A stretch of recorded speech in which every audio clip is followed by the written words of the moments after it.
Hi, John. How are you this week? Good morning, Elliot. We would be remiss if we didn't mention we are recording this on September 11th. And interestingly enough, besides the obviously somber occasion 23 years ago, the attack in New York, Pennsylvania, and in the Pentagon, you and I were actually on the phone. We both worked for the banking industry in different capacities.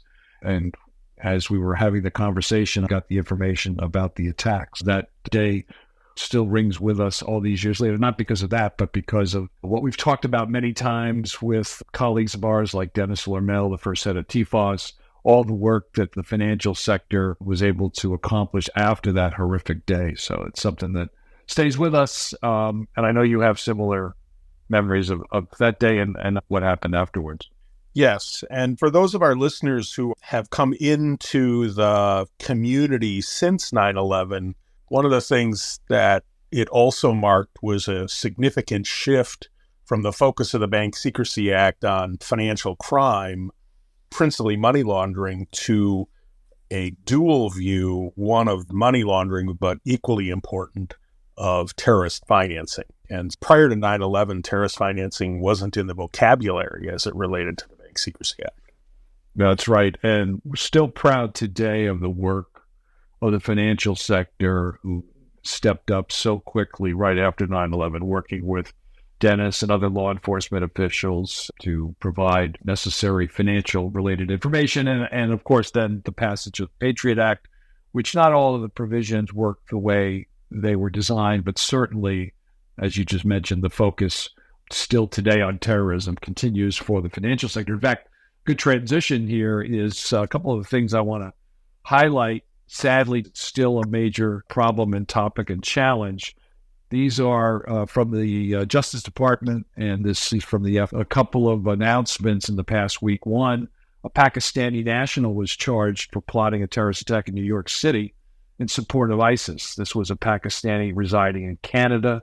This person was arrested back on September the 4th and charged with attempting to provide material support and resources to designate for a terrorist organization of ISIS. And then also, sadly, terrorism is not just a foreign issue, it's a clear domestic issue, as we've talked about constantly over the course of our This Week in AML conversations. And the Justice Department also announced earlier this week that two individuals, one from Boise, Idaho, another one from Elk Grove, California, leaders of something called the Terrorism Collective, and that's been described as a transnational terrorist group.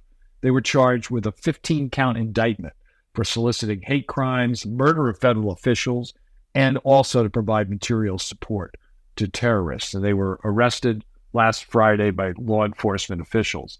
And according to the press statement from the Deputy Attorney General, Lisa Monaco, she says, using the Telegram platform, they advanced their heinous white supremacist ideology, solicited hate crimes, and provided guidance and instructions for terrorist attacks on critical infrastructure and assassination of government officials.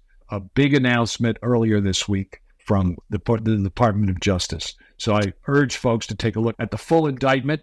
Obviously, indictments are merely allegations, but of course, the fact that this was a pretty lengthy description in the press statement, including the indictment, tells you how important Attorney General Garland and the DOJ staff feel about this particular arrest and indictment.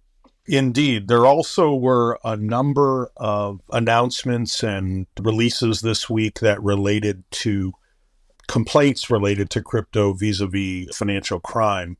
One of them was the FBI's cryptocurrency fraud report for 2023, and that was issued by the Internet Crime Complaint Center, which goes by the abbreviation IC. You can find it on the FBI website, but just some highlights.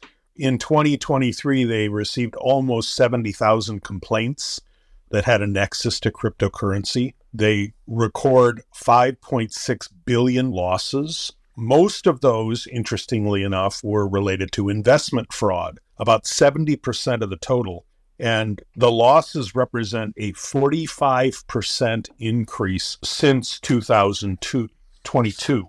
So a very big jump. Clearly, even though crypto has been around for a while, it seems to be moving more rapidly into the fraud space. And this won't shock you, John, because even though neither one of us has had a crypto event in our lives, the total count of complaints referencing crypto for people who were over 60 was almost 17,000 and over 1.6 billion of the losses. The interesting thing that I saw is not just that investment scams are the largest, about 32,000 complaints, but bigger than the next three, which is personal data breach, extortion, and tech support. The message in the report for folks is do not respond to online investment opportunities and things like that where crypto's involved from someone you don't know. It's not that all crypto investment is bad. That's not the IC3's point here. But there's a lot of dangerous activity going on in terms of the impact on people because it's a hot investment area and it's one of those get in while you can things.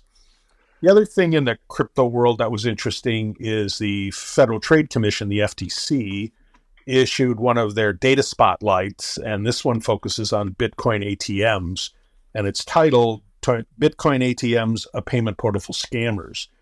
And over the last few weeks, you and I have talked a couple of times about things that included crypto ATMs as part of the scammers' efforts to get their payments through those mechanisms. Again, coin ATMs in terms of fraud losses are skyrocketing. From 2020 to 2023, there's been a tenfold increase in reported data. And in the first half of 2024, $65 million worth of losses. And they tend to be larger transactions. The median number based on the reports is 10,000. That means that half of the reported transactions were smaller, but half were 10,000 or larger. This isn't nickel dime type of fraud.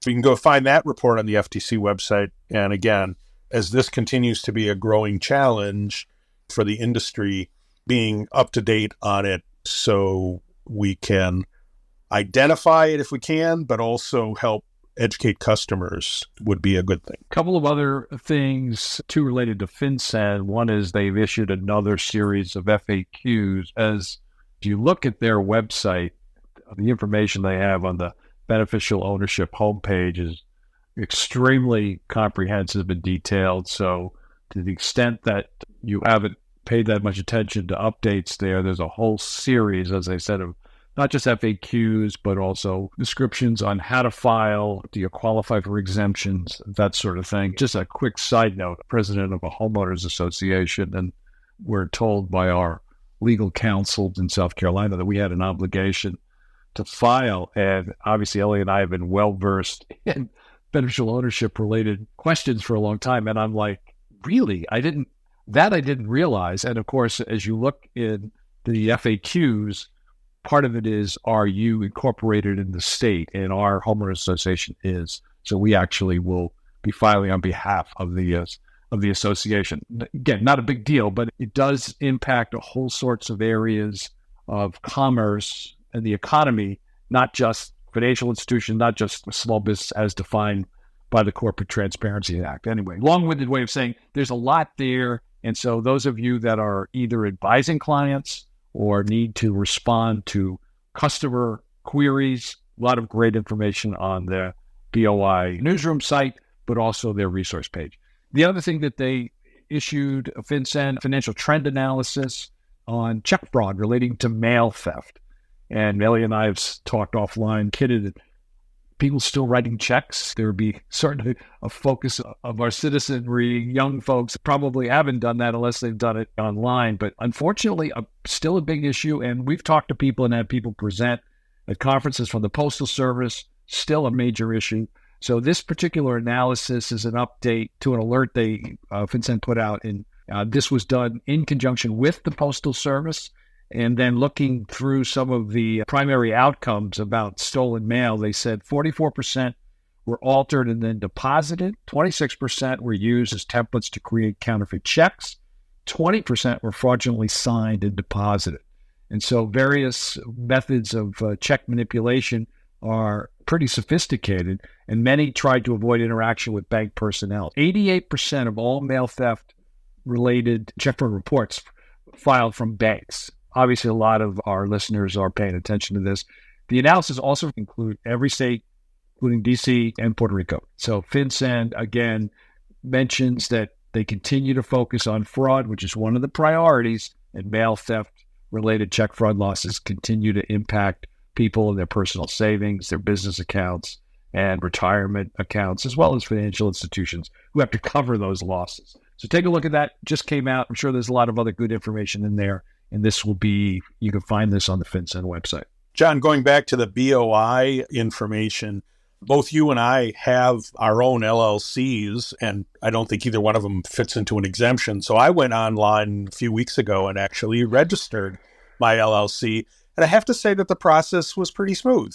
I've been on a lot of government websites with a lot of drop-down boxes, and this one seemed to move right along. I thought the labels of what you were supposed to put where made sense, and the flow felt like it was going the way I thought it might.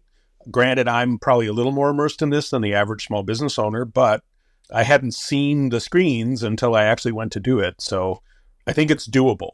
You and I have had a lot of conversations about whether access to the information and all those other issues have come out in the best way possible. But just in terms of a process, I think that FinCEN, as you pointed out, has done a great job getting a lot of information out there. They've been doing lots and lots of outreach meetings in person around the country with senior officials and business organizations and banks and things like that. I think that as we're getting to the point where we're near 1 year, I think I guess FinCEN will have to say how well they think it went, but it seems like it's going better than I expected. And they've done a tremendous amount of outreach, which is a tribute to them and such a small staff. I know you want to talk about an art issue in Canada, but right before we do that, related to Canada, bordering Canada in states is Michigan. And another press release coming out from DOJ, a federal jury convicted 4 pharmacy owners for conspiracy to commit healthcare fraud and wire fraud.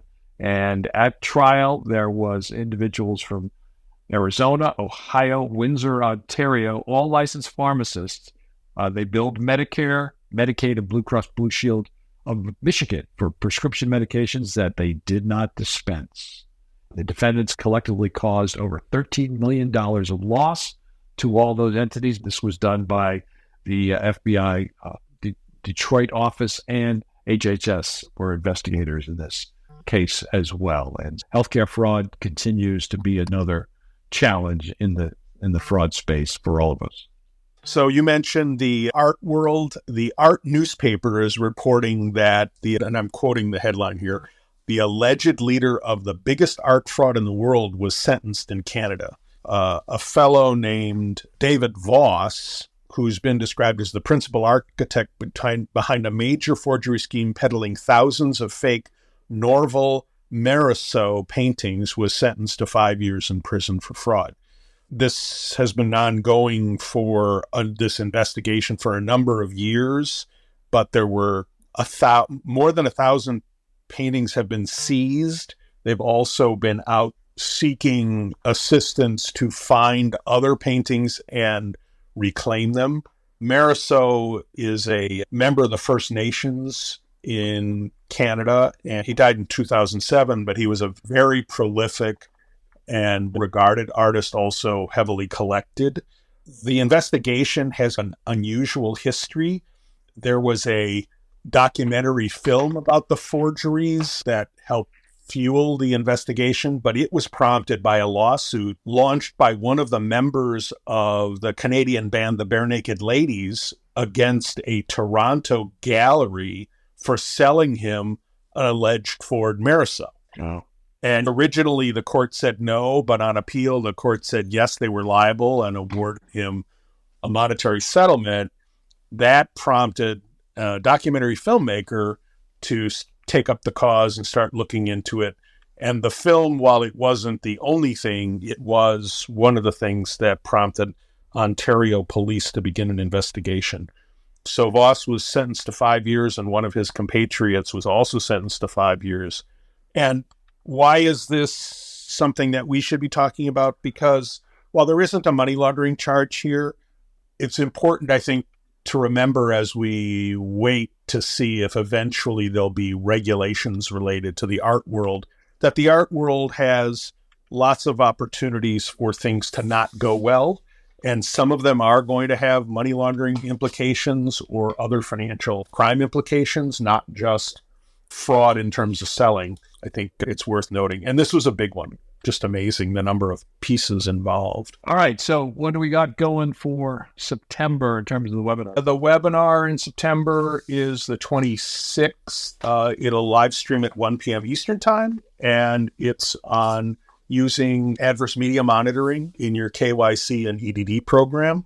Got two wonderful experts, and I think it'll be a very valuable conversation for folks thinking about adding AMM to your process, or you just recently done it, or you're doing it and you just want to hear from some smart people about ways to tune it, ways to update it, that kind of thing. I think it'll be very valuable. AMM has been around, but it's certainly evolving with more curated searching happening rather than just putting names into a search engine and see what pops up. Sounds good. We have a couple of interviews that we've done that will be posted in the next few weeks. I'm efforting some additional interviews as well. Next week, I will not be here for our conversation. I'm going to be in Missouri. The Missouri Bankers Association does a BSA AML conference every year, and I've been fortunate to be involved with it for the past 5 or 6 years. If we pick up any good information from that, when I return in terms of trends and issues, we'll be talking with regulators, with law enforcement, and with experts in the AML CFT space. I'll bring that information back. Yes, and I'll be doing our regularly scheduled podcast with our friend and colleague, Joe McNamara. Sounds great. Stay safe. Obviously, I know it's a hack phrase, but it means a lot to you and me and others. And let's never forget 9/11 and the ramifications for the country and for the various communities it impacted, besides financial, law enforcement, and everyone else that was severely impacted. We have to continue to stay vigilant. And with what we talked about today, obviously there's still, unfortunately, many terrorist-related activities going on in which the financial sector has a role to play. And I think they continue to play that role very well. Agreed. John, you have a good week, and I'll talk to you in 2 weeks. Sounds good. Take care. You too. Bye-bye.